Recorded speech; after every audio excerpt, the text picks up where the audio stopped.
Olá, sejam todos muito bem-vindos ao canal, né? Desde já eu vou pedir para vocês aí darem um like, curte o canal, se inscreva no canal, melhor dizendo, né? Curte esse vídeo e compartilha com seus familiares, nos seus grupos de WhatsApp.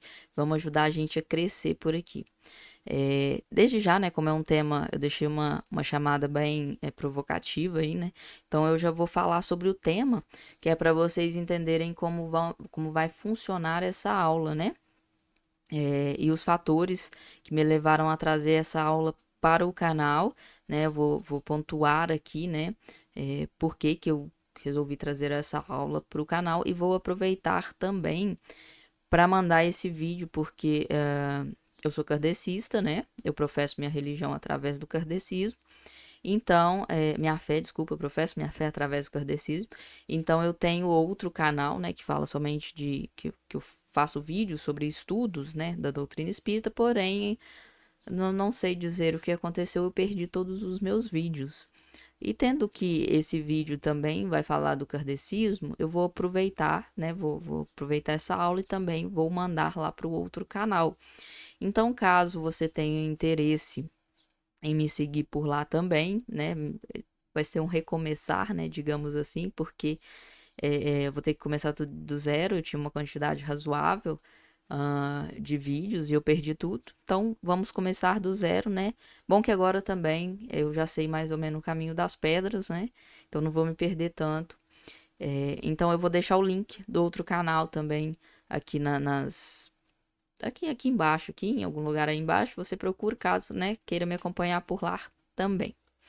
Então, por que que eu resolvi tratar desse tema?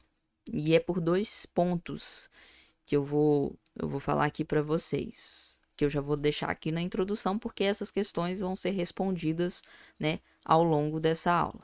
Eu pensei, gente, em fazer uma live, né, como sempre, eu gosto de fazer a aula através da live, mas aqui tá um tempo, né, meio lá, meio cá, então a internet pode oscilar e talvez eu perdesse toda a aula.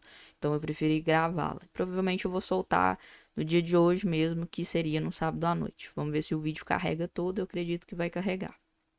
Mas vamos lá. Por que eu resolvi gravar essa aula? O primeiro ponto, né?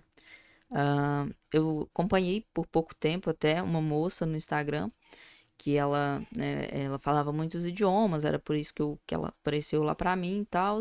E aí eu vi que também que ela tinha, eu não me lembro se era especialização ou se era licenciatura em ciências da religião, e ela estava iniciando ali um mestrado, ela, né, já era mestranda em ciências da religião. E uma das falas dela lá, que ela fez lá no canal dela, foi dizendo que o kardecismo não era uma religião cristã.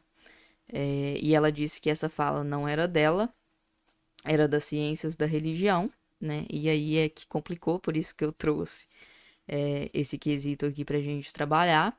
E ela disse que seria porque o kardecismo não é trinitário. Mas vamos lá. De começo eu já vou responder para vocês que dentro da ciência da religião isso não se configura. O segundo ponto, porque veio a calhar, veio uma coincidência que eu ouvi esse vídeo dela e um protestante que eu conheço falou para mim que também os testemunhas de Jeová e, né, ele englobou ali os kardecistas também não seriam cristãos porque não eram trinitaristas. Bom, vamos lá então, um passo de cada vez. Vamos aqui falar das ciências da religião, que é o ponto de vista de onde eu tratarei estes assuntos, né? Onde eu abordarei estes assuntos. Por quê? Eu sou licenciado em História, certo? Mas eu tenho dentro do quesito História, né? Você pode se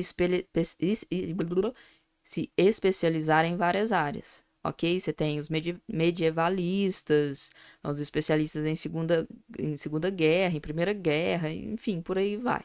Você pode ser especialista em alguma coisa. Eu me especializei em ciências da religião. Eu tenho duas pós-graduações, ok? Uma em História das Religiões e uma em Ciências da Religião. E a história das religiões, ela se junta com ciências da religião. Então, eu sou licenciada em História e sou especializada em ciências da religião, ok?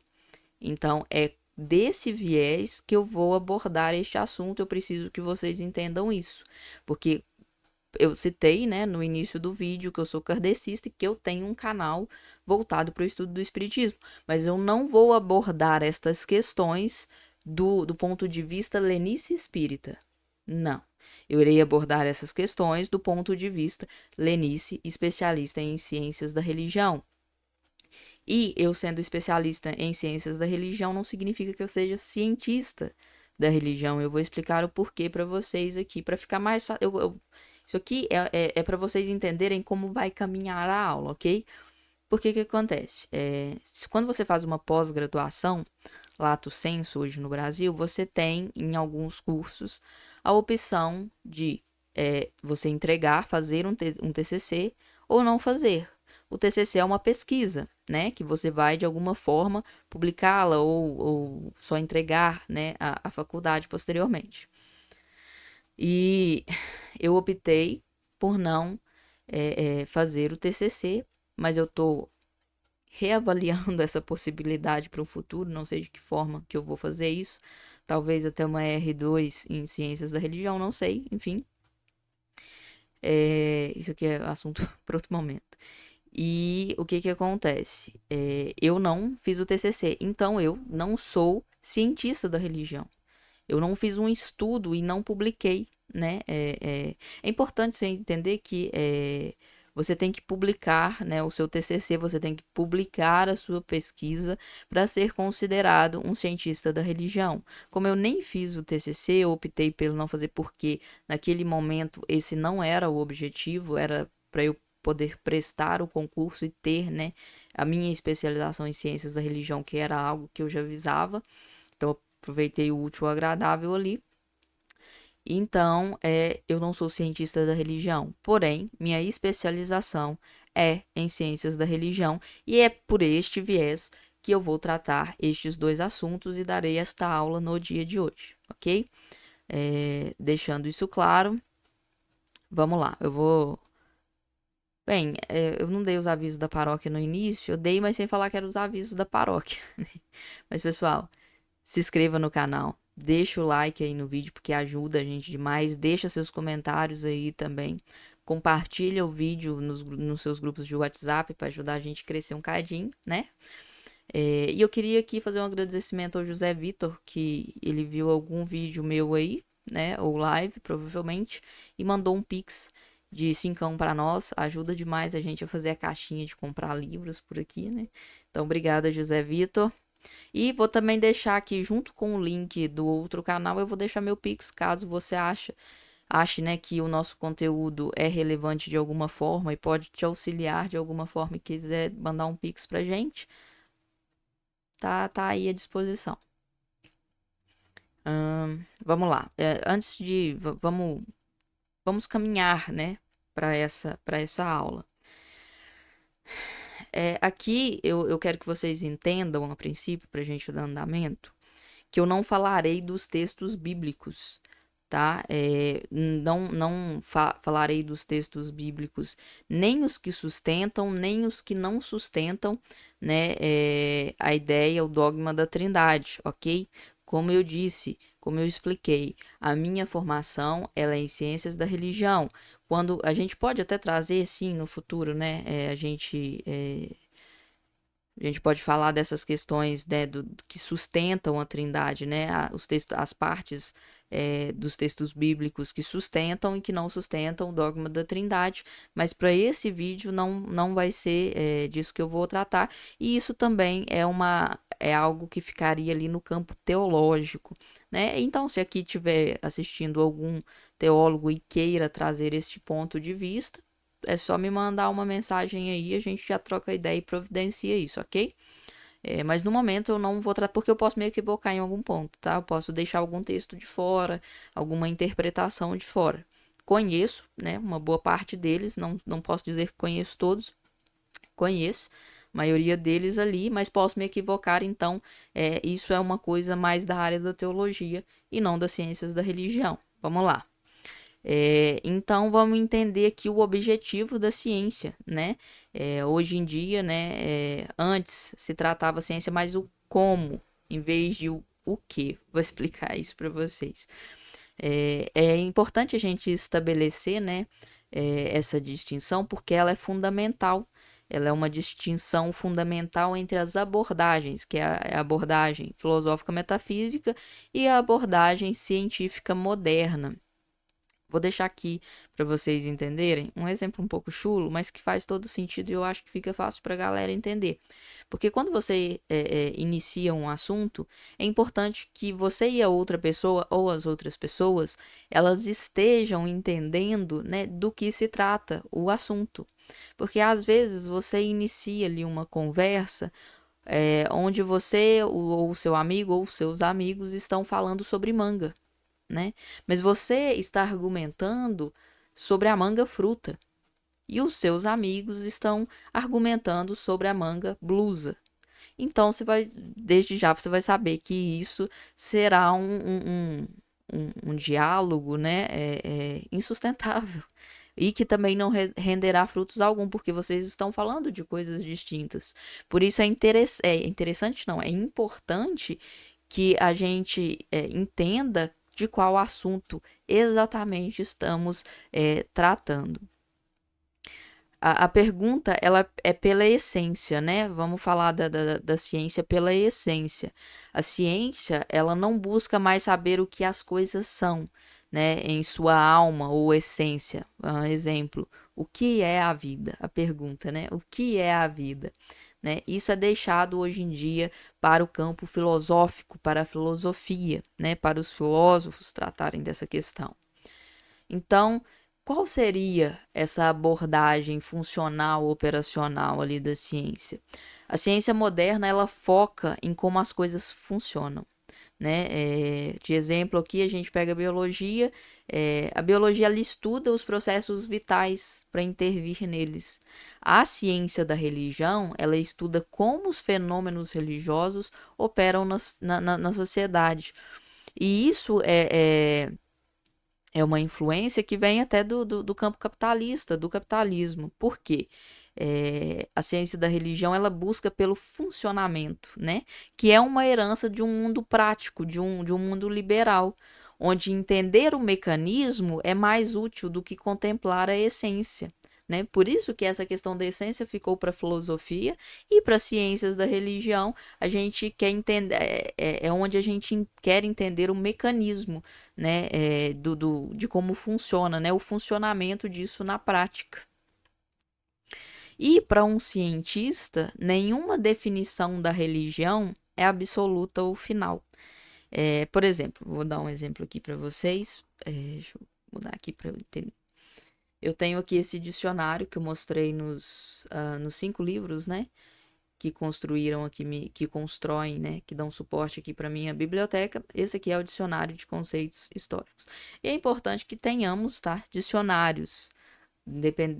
Dependendo de qual seja o seu campo ali de atuação, dicionário é sempre importante, principalmente o da língua portuguesa, tá, gente? Aqui, não vou entrar nesse assunto para não devagar aqui. E aqui neste dicionário eu tenho a definição de religião. Porém, aqui eu tenho a definição de religião através desses autores, certo? Então, eu posso pegar outros dicionários e lá terá outras definições de religião, né? Mas a gente tem que entender que dentro da ciência da religião, a definição de o que é religião nunca será uma definição absoluta ou final. Vocês têm que entender que isso vai variar. E aqui é interessante pontuar que quem pode ser, né, o cientista da religião, que é aquilo que eu coloquei para vocês, é a galera que está ali, faz uma pesquisa, procura procura um tema dentro da ciência da religião, faz uma pesquisa absurda em cima daquilo e consegue publicá-la. E ela é relevante dentro daquele campo, entendeu? É algo que será relevante no diálogo, no estudo. Então, toda definição que a gente tiver aqui de religião, ela vai ser apenas uma ferramenta de trabalho, um rascunho para permitir que a pesquisa avance, né? Então é por isso que eu queria deixar, por isso que eu nem vou ler, tá? A definição, vou ler outra definição que está aqui neste dicionário, mas não vou ler a de religião, porque no momento aqui vai, eu vou citar, né, aqui um conceito, né, que temos de religião, mas que ele também já está sendo ultrapassado, ele já foi de fato ultrapassado, dependendo de quem que você estiver conversando, talvez ele não tenha sido tão ultrapassado assim, né? Mas assim, se vocês quiserem, esse livro aqui, gente, você encontra ele em PDF, tá? Aí na internet você tem acesso a muitas definições, eu considero ele um ótimo dicionário de conceitos históricos e recomendo. Mas vamos lá. Por que a gente não tem, né, essa definição fechada de religião? Porque seria uma limitação, né, do relatório ali, porque a totalidade da experiência religiosa, isso aqui é muito importante, ela nunca vai caber em um texto científico. Nunca, nunca. Se vocês me perguntarem assim, Lenice, por que você considera o espiritismo uma religião e o que te fez, né, ficar no espiritismo? Se eu tentar aqui colocar a minha experiência, que seria com o sagrado dentro do espiritismo, o transcendente dentro do espiritismo, o que eu senti ali, vocês não vão conseguir, eu não vou conseguir explicar. E eu também não conseguirei colocar isso num texto científico. Eu estou colocando este exemplo meu no espiritismo, mas você pode pegar qualquer pessoa em qualquer religião, né? Então, o que se estuda é o que a religião está sendo no momento e no contexto observado, porque essa essência, isso jamais caberá no papel. Isso jamais, eu estou falando aqui de qualquer religião, tá? Jamais caberá no texto, por mais científico que ele queira ser, né? Então, o que a ciência da religião estuda é o que a religião está sendo no momento e no contexto observado, o que é observar, o que consegue, né? O que a gente consegue observar.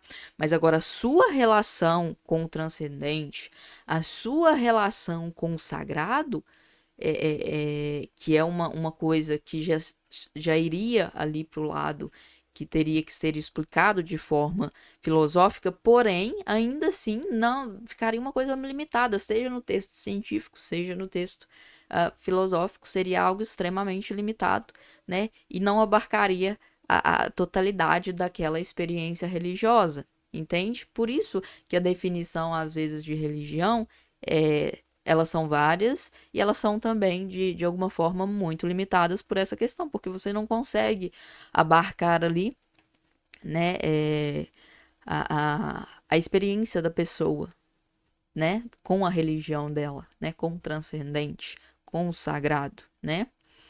Então, a gente pega aqui uma definição que seria operacional. Eu vou pegar aqui uma definição que seria operacional, que seria o espelho, né? Mas vamos lá. Vou deixar aqui, isso aqui vai ser uma tese um pouco provocativa, né? E histórica sobre a origem da disciplina. Lembrem-se, origem, tá? Eu vou estar tratando, isso aqui eu esse ponto que eu vou estar trazendo, ele é da origem, tá? Hoje em dia já é uma visão um pouco diferente. Obviamente, se você for pegar uma pessoa muito conservadora, possa ser que ela só tenha aquela definição da origem com ela. Então, vamos lá, a definição. Para a ciência da religião, na sua origem, ok? Na sua origem, religião costumava ser tudo aquilo que se assemelhava ao cristianismo. Vocês entendem? Por isso que eu estou falando de origem. Para a ciência da religião, na sua origem, religião costuma ser tudo aquilo que se assemelha ao cristianismo, porque no seu início a ciência da religião ela se encontrava ainda no mundo eurocentrista, ok? Então a ciência ela nasce na Europa Atlântica e cristã, ok? Na Europa banhada pelo Atlântico. E era uma Europa cristã. Logo, o cristianismo foi usado como régua, né? Para medir o que é ou não religioso. Como as grandes navegações, né, e o contato com outros povos, os europeus foram percebendo que o cristianismo não era único, né? A gente pode pegar o exemplo do Brasil, por exemplo, com a chegada dos portugueses, né? Ou se você pegar dos europeus no continente africano, eles tiveram, né, contato com N religiões, N, N tipos de religiões, né? Mas naquela época eles entendiam religião só como cristianismo. E se a gente pegar o Brasil como exemplo, a gente tem os índios, que eles tinham os deuses como Deus Sol, Deus Lua e por aí vai. Porém, eu não vou saber falar aqui o nome exato, mas tem uma tribo indígena do Brasil, e eu acho que ela ainda existe, e por alguma... Parece... Eu acho que eu vi isso aí num documentário estrangeiro. Não lembro se da Europa, dos Estados Unidos, não lembro. E foi um missionário, né, lá para essa tribo. É uma tribo que fica na Amazônia, eu acho. Mas eu não tô me recordando aqui o nome. Mas é a primeira vez, foi a primeira vez que eu ouvi falar de um povo, né, mesmo um povo mais primitivo, que não teria esse conceito de transcendente, de sagrado, sabe? Mesmo sendo Deus Lua, Deus Sol e por aí vai. Seria essa tribo. Ela é uma tribo que ela entende, tipo assim, o chefe deles morreu, beleza, e virou um espírito a ser reverenciado, mas eles não se ligam a esse detalhe, eles são uma tribo mais ligada no presente, ao preciso caçar, preciso comer, certo? Seria basicamente isso. Assim, em um outro vídeo, em outro momento, eu posso trazer isso, porque eu tenho que buscar as informações novamente, mas foi a primeira vez que eu vi uma tribo que não teria esses conceitos de transcendente, de sagrado, certo? E aí, né, depois das grandes navegações aí que a gente teve, né, este contato, que os europeus tiveram esses contatos com outros povos e, né, e acabaram por perceber ali que o cristianismo ele não era único, a gente tem uma mudança de paradigma.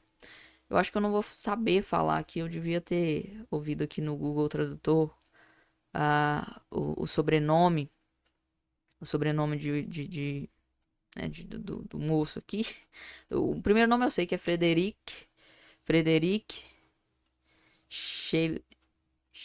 eu vou ler depois aqui. Eu também posso deixar o nome dele. Provavelmente eu linko ele aqui. Vai aparecer ele aí. Vocês podem pesquisar sobre ele. Enfim. O Frederic, ele foi crucial, né, ao vocalizar que o cristianismo é apenas um tipo dentro de um conjunto maior. Mas isso a gente só foi ter, ele só foi ter, e a Europa só foi ter essa noção pós as grandes navegações, né? Porque aí se teve o contato com outros povos. E isso acabou abaixando um pouquinho a bola do cristianismo. E eleva o status, né, de outras crenças ao nível de objeto de estudo. Que isso foi importante para as ciências da religião. Olha, porque nem tudo é cristianismo, nem todos são cristãos. E não foi bem vida que segue, se a gente pegar o Brasil como exemplo, né? A gente teve os jesuítas e por aqui que vieram aqui para converter, né, os índios e tudo mais. Índios porque eles consideravam os negros, né, os africanos já perdidos. Enfim, vamos lá. Então a gente tem a evolução, né, desse objeto de estudos da religião dentro das ciências da religião, porque após essas grandes navegações, né, os cristãos perceberam que o cristianismo ele era apenas um tipo dentro de um conjunto muito maior, desconhecido, né, ainda. Então a gente tem a evolução, né, desse objeto de estudo e o escopo do que a ciência da religião estuda expandiu-se assim drasticamente ao longo do tempo, porque aí as opções, né, elas se abrangeram. A gente antes falava somente do texto sagrado Bíblia, cristianismo, na Europa, banhada pelo Atlântico, entendam bem, né?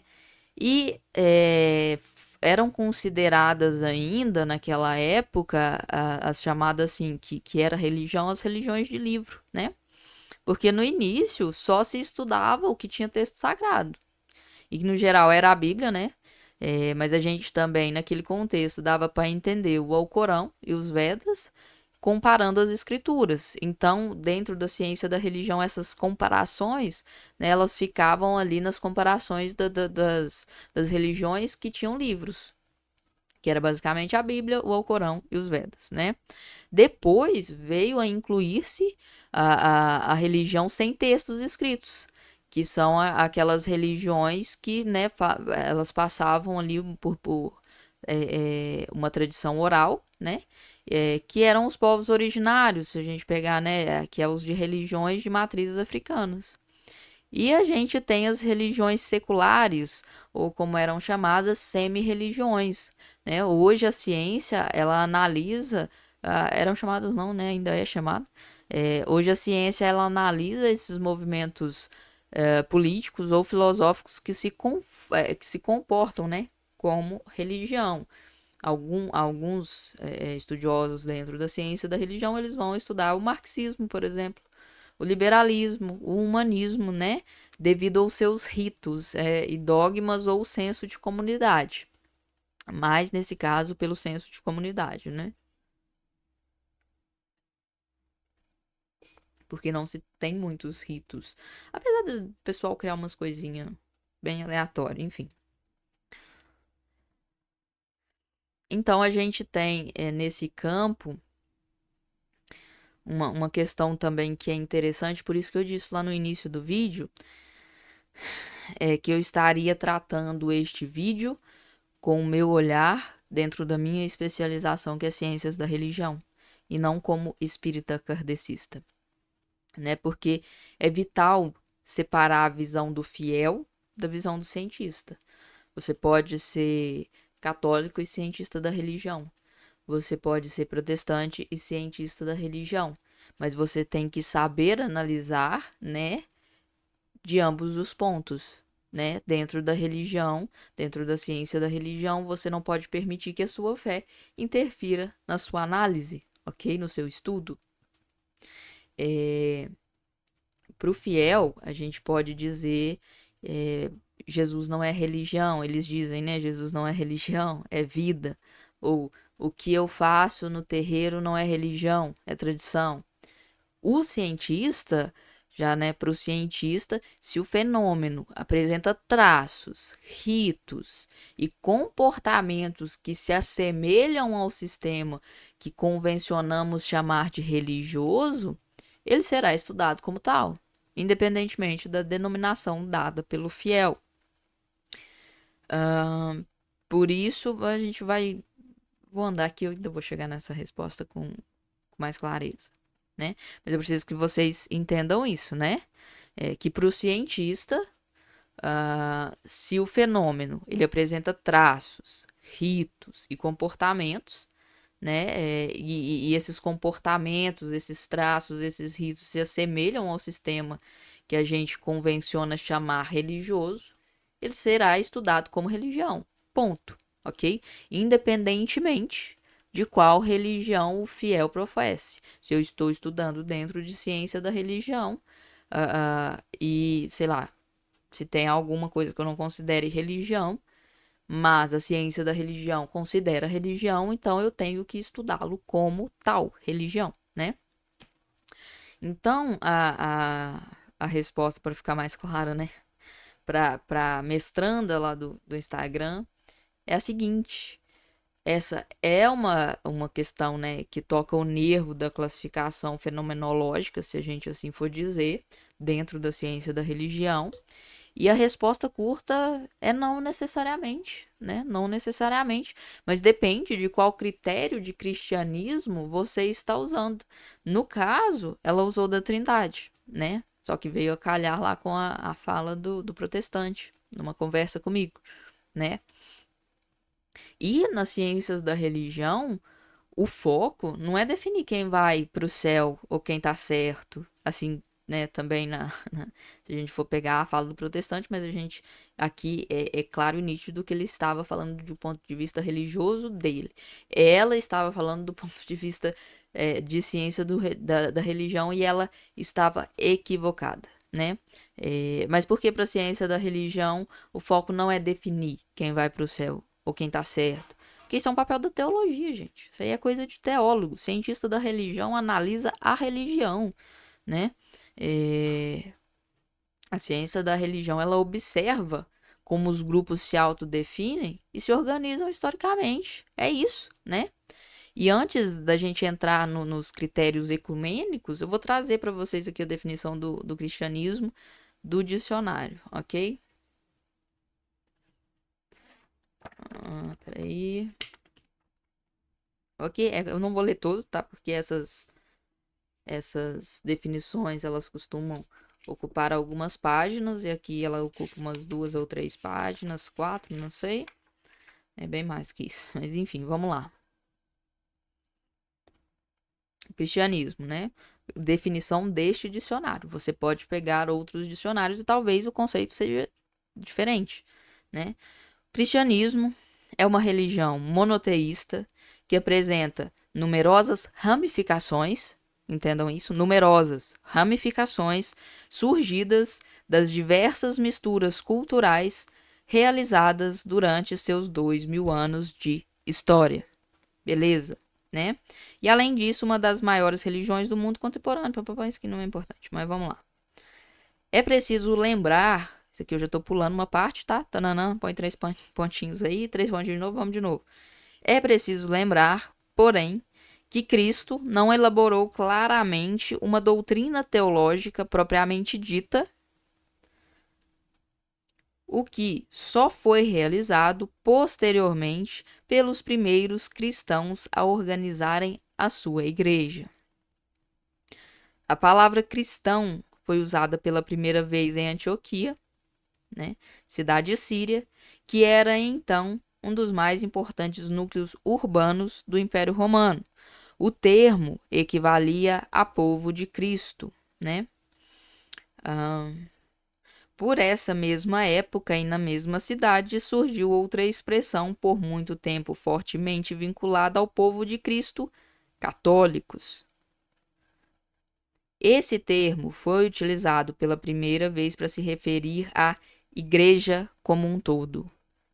Peguem todas essas referências que eu tô lendo, isso vai ser importante no caminhar dessa aula. Opondo-se às diversas posturas divergentes que as comunidades possuíam. A partir desse ponto, católico foi progressivamente tornando sinônimo de universal. Essa definição permitiu à Igreja Católica apresentar-se como detentora do único ponto de vista correto que deveria ser aceito por todas as comunidades cristãs primitivas. Ok? Eu vou só ler essa parte, que é só uma meia folha, né, das 4 ou 5 páginas que tem aqui do conceito cristianismo, mas eu quero que vocês entendam, que eu espero que vocês tenham entendido, guardado tudo isso aqui que eu li para vocês. Qualquer coisa vocês voltem o vídeo para prestar atenção novamente, porque isso vai ser importante para entendermos daqui para frente. Vamos lá. Então, tendo, né, em vista esse conceito, vamos partir para o critério ecumênico, o critério dogmático, né? Para a maioria das igrejas históricas, católica, ortodoxa e a maioria das protestantes, a crença na Santíssima Trindade é o divisor de águas. Por quê? A gente vai poder tratar isso em outra área, em outra aula, a gente pode tratar né, da história dos concílios. Mas a princípio o que acontece é o seguinte: foi estabelecido como um dogma nos concílios de Nicéia em 325 depois de Cristo, né? E Constantinopla também 381 depois de Cristo. A visão era que grupos que não aceitam a Trindade são frequentemente classificados por essas instituições como paracristãos ou seitas, né? Pois negariam a natureza de Cristo conforme definida na tradição clássica. Eu quero só lembrar que isso aqui é um ponto de observação meu. Seita, a gente sempre é usado a palavra seita para criticar as religiões dos outros, tá? A minha religião, a do coleguinha, é seita. É quase um termo pejorativo hoje em dia, tá bom? Mas vamos lá para o conceito fundamental. A Trindade, ela define que Deus é um único ser, essência, que existe eternamente em três pessoas distintas: o Pai, o Filho, Jesus Cristo, e o Espírito Santo. Não são três deuses. Isso seria triteísmo. Apesar que isso tudo, gente, depende do ponto de vista. Estou falando aqui, eu vou fazer esta leitura do ponto de vista de ciência da religião. Mas se você pegar algum tipo específico de religião que não seja trinitária, né? Ela pode dizer que o fato das igrejas trinitárias não serem monoteístas, serem sim politeístas por adorarem mais de um Deus. Mas vejam, elas não estão vendo o trinitarismo como o cristão trinitário vê, né? Ela está vendo o trinitarismo. Peraí.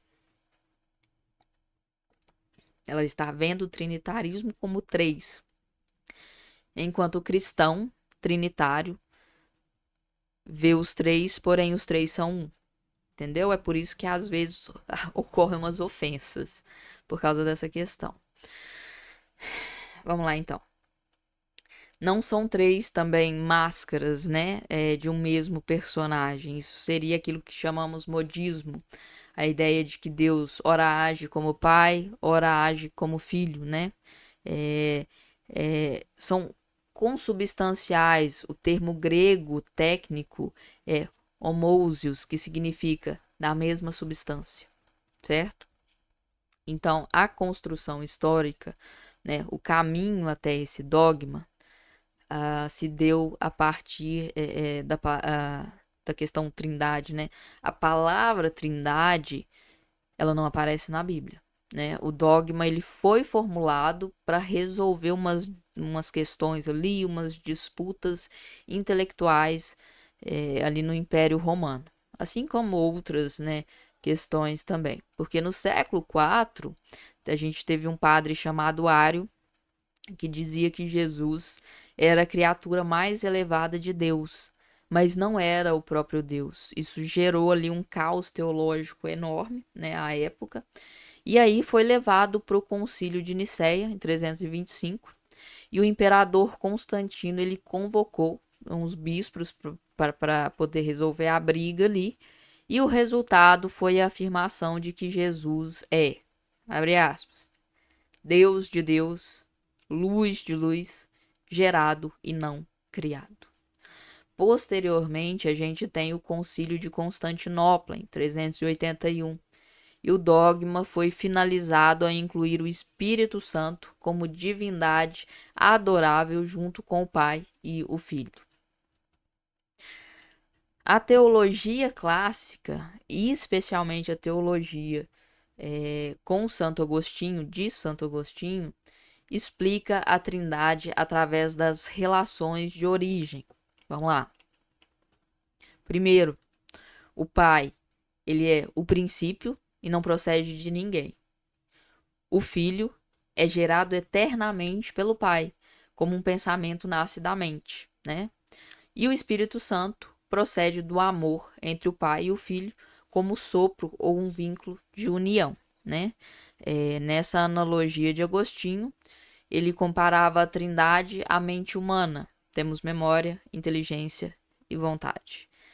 Por isso que algumas pessoas veem como politeísmo, porque gera essa confusão de acharmos que eles estão falando de três coisas distintas, mas do ponto de vista deles não são três coisas distintas, né? Apesar de que nessa comparação, né, nessa analogia de Agostinho termos a memória, a inteligência, a vontade, são três faculdades distintas, mas que formam uma única alma humana. Seria basicamente isso. Então, por que esse dogma ele foi criado, né? Existem razões sociológicas e teológicas, né, para a insistência na Trindade. Primeiro, vamos lá, mais importante, a salvação. Os teólogos da época, eles diziam: se Jesus não é Deus, ele não pode nos salvar, pois só Deus tem o poder de perdoar pecados contra Deus. Entendem? Liturgia. Os cristãos, à época, eles já batizavam em nome do Pai, do Filho e do Espírito Santo e oravam, né, também em Jesus. Então, o dogma ele serviu para organizar uma prática que já existia. A identidade, ela serviu para separar o cristianismo do judaísmo, né? O monoteísmo unitário estrito e também do paganismo, politeísmo. E se vocês procurarem aí na internet, tem algo que se chama o escudo da fé, que é o diagrama da Trindade, que é por onde a Igreja Católica e os trinitaristas, não sei se os protestantes também carregaram consigo, né, pós as reformas, eles carregaram esse escudo da fé, né, com eles, né, mas acredito que sim, não faria sentido não levar, que é o diagrama da Trindade. Se vocês procurarem por escudo da fé, diagrama da Trindade, vocês vão achar aí como que a Igreja Católica sustenta essa convicção da Trindade, esse dogma, né, da Trindade. Vamos lá.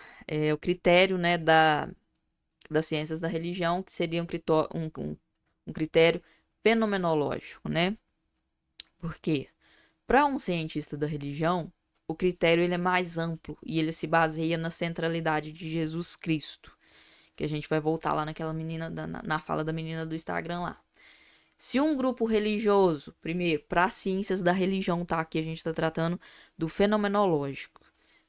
Se um grupo religioso ele tem a figura de Jesus de Nazaré como eixo central da sua fé e da doutrina. 2. Se ele usa a Bíblia ou parte dela como texto sagrado fundamental. Terceiro, não dou conta de separar o dedinho aqui não, gente. Terceiro, se ele se autodenomina cristão, então ele é classificado como cristianismo. Por isso que houve esse equívoco dessa moça, né? Em falar que dentro da ciência da religião, por exemplo, aqui vou colocar, né, os dois exemplos, tanto os testemunhas de Jeová quanto o kardecista. Por quê? Posso falar aqui do kardecismo, eu na figura de Lenice kardecista. Vamos por partes. Eu respondendo para vocês. No kardecismo, nós temos a figura de Jesus de Nazaré como eixo central da nossa fé e doutrina? Temos. No kardecismo, nós utilizamos a Bíblia ou parte dela como texto sagrado fundamental? Sim, utilizamos. E no kardecismo, nós nos autodenominamos cristãos? Sim, nos autodenominamos. Então, dentro das ciências da religião, o kardecismo ele é considerado cristianismo, por esses três fatores. O equívoco dela foi pegar a mesma opção, né? A mesma opinião, melhor dizendo, dos trinitaristas, que para os trinitaristas, todo aquele que não é trinitarista, ou seja, que não acredita na Trindade, não é cristão. Então ela pegou um ponto que é dos dogmas trinitários, né, que é uma visão dos dogmas de quem segue a dogmática trinitária, e colocou dentro da ciência da religião, o que equivocou-a, né? Porque para a ciência da religião, se você tem esses três aspectos, então você se classifica como A religião se classifica como cristianismo independentemente da sua interpretação sobre a natureza de Deus. Para a ciência da religião, não importa como o kardecista, como o testemunha de Jeová interpreta Deus, né? Se ele, se ele tem nesses três pontos, se ele se configura nesses três pontos, então ele é classificado como cristianismo. Respondida, então, aquele primeiro ponto, aquela primeira questão que eu trouxe no início da aula, ok?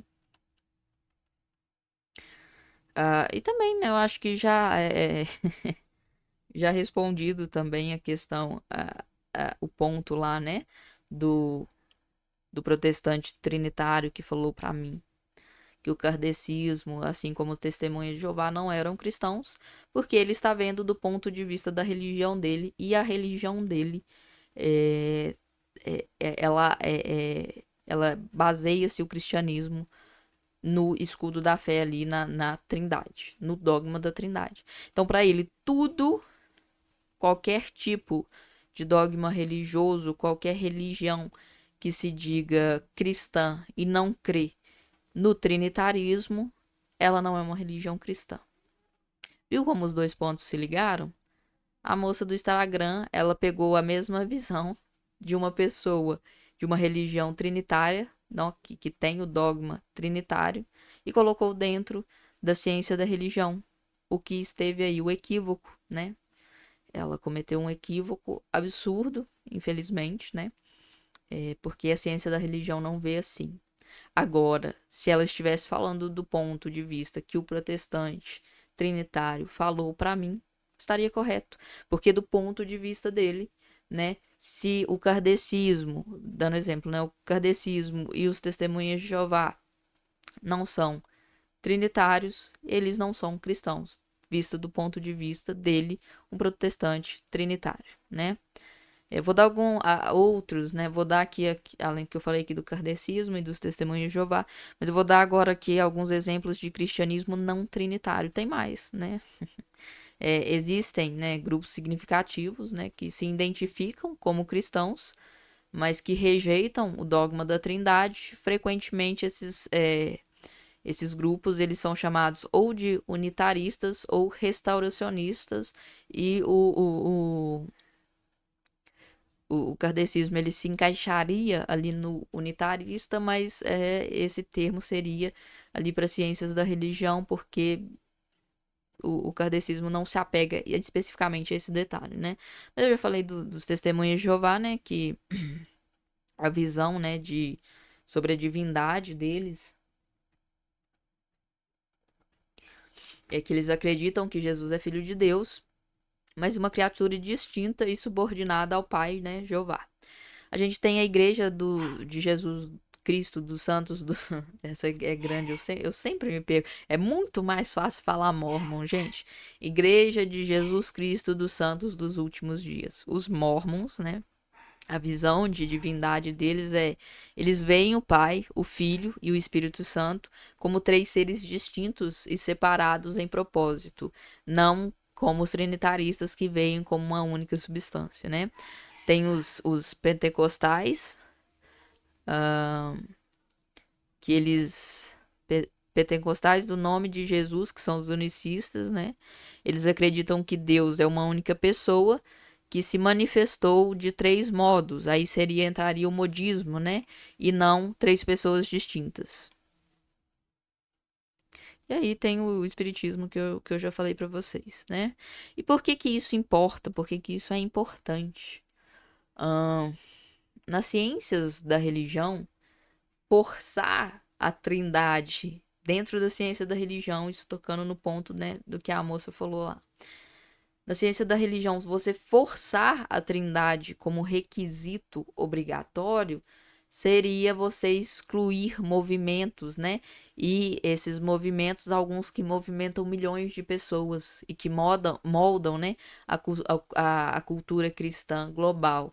Nós olhamos para o fenômeno, nós, a ciência da religião, né? Olhamos para o fenômeno. Se eles oram em nome de Cristo e seguem os seus ensinamentos conforme os interpretam, né? isso aí é específico de cada um, eles fazem parte desse guarda-chuva, né, dessa umbrella que é o cristianismo, entendem? E no cristianismo primitivo, põe isso aqui como observação, antes do século IV ali, havia uma enorme diversidade de opiniões sobre a natureza de Jesus. O trinitarismo ele venceu, né, politicamente, teologicamente, porque lembra que eu pedi para vocês lembrarem o que eu li aqui no conceito de cristianismo.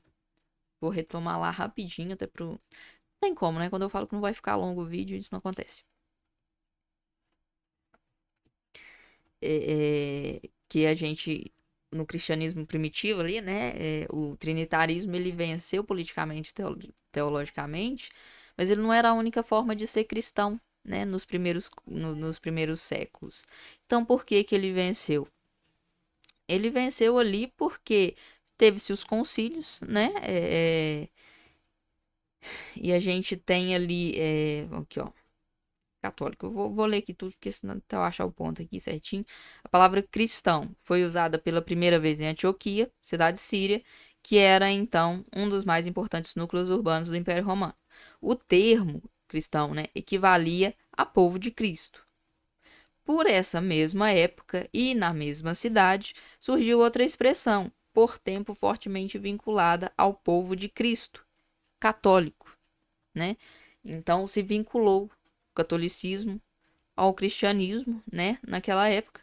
Então, aí este termo, ele foi utilizado, peraí que eu perdi, foi utilizado pela primeira vez para se referir a uma igreja como um todo, opondo-se a diversas posturas divergentes que as comunidades possuíam. Então, a partir deste ponto, né, a partir deste ponto, católico foi progressivamente tornando-se sinônimo de universal. Então, é por este motivo que o trinitarismo, né, ele venceu politicamente, teologicamente, mas ele não era a única forma de ser cristão nos primeiros séculos. Isso, gente, eu estou tratando aqui de ciência da religião, tá? Já vou deixar uma nota, uma observação aqui.